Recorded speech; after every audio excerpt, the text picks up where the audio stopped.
So during this section, we were introduced to the first overseas location, New York. During the summer, we went filming and took a series of shots of me moving around the city in order to create that summery, feel-good atmosphere that we were after. The aim was for me to come across as a moody or even slightly sinister character. This was to create and reinforce our narrative through the preferred reading. As the audience were positioned with Charlene, our female character, we wanted the audience to see me as the one who was in the wrong as the preferred reading. A convention within our genre is to have a series of montages.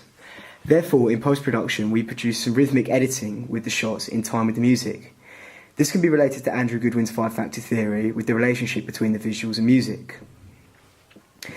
This shot of me walking away continues with the theme of myself moving around New York.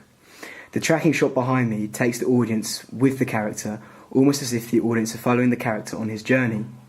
My face is not shown in this shot, therefore, within the preferred reading, creating some enigma around my emotions. The side-on shot of me moving around continues to follow me around New York. Although these shots are not head-on, they start to give an indication of the character's emotion, which, in fact, appears very emotionless, therefore reinforcing the audience's position with the preferred reading, being with Charlene, the female character. These shots also work well within the edit to create continuity, ending with a cinematic background as the character looks out over the sunrise. This is then followed by a sequence of head-on shots. During this next shot, we use the scribble effect to draw a boxing ring around the female character. This is used to create another relationship between the lyrics and the visuals, specifically referring to the connotations of the lyrics, "Let's play rough."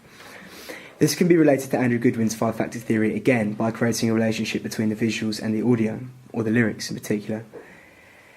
This can also therefore be related to Steve Neal's theory of repetition and differences. This is because we use the scribble effect to deviate our production and create something that is unique. However, this unique piece of editing actually allows us to create a relationship between the visuals and lyrics, and therefore to a certain extent following conventions. The two shots in the night create a darker atmosphere, therefore encoding our narrative into the production. The blur used in these shots creates a disorientated feeling for the viewer, as New York is the location we find our male character in. This makes the audience question his intentions within the preferred reading. We used the scribble effect again within this shot. We wanted to use this effect within as many of the lip-syncing shots as possible in order to create that continuity and add something more creative to these shots that could appear as slightly plain and lifeless. This effect allows us to create interest around these fairly conventional shots. This first slap. These series of shots begin with us moving to the new location from New York to France. After positioning the audience slightly more with the male character, we then move the narrative back to the star persona. We do this with the camera slap transition.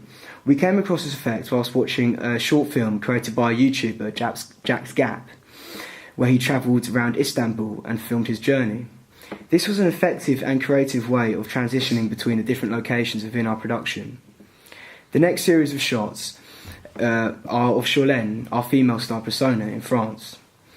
This is another montage of shots with rhythmic editing, continuing this lively and summary theme created within the preferred reading.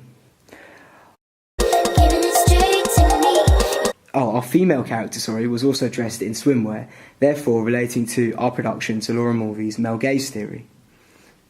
We then transition into London, where both our characters exist within the narrative. This is followed by a series of close-ups on our star. Within these shots, she is represented as very moody and emotionless. This is a sharp contrast of her emotions portrayed within the other locations, therefore encoding that abusive relationship into our production. These close-up shots also position the audience with the female star. This section of lip-syncing involved our star lip-syncing in slow motion and then being sped up in post-production. Having lip-syncing as a convention of the music videos, therefore including an aspect of lip-syncing would create that expected gratifications that our target audience enjoy. Using the sped-up dancing together with a heavy filter was a way in diversifying this convention of music videos, therefore once again relating to our music video to Steve Neal's theory of repetition. The next section of scribbles consists of palm trees. This can be related to the exotic location that we find our male character in within the preferred reading, suggesting that our own two characters are connected, creating continuity with other aspects mentioned within the other scribbles. We then have another series of shots that consist of our main star looking into the distance. These shots are layered with flashback-styled shots of our male character in Sri Lanka, another location, suggesting that the female character is maybe thinking about her partner. However, this is only within the preferred reading. These are also very cinematic shots, with the main aim of creating that summery atmosphere being a convention of house music. The chorus starts with a cinematic shot of the male character in New York.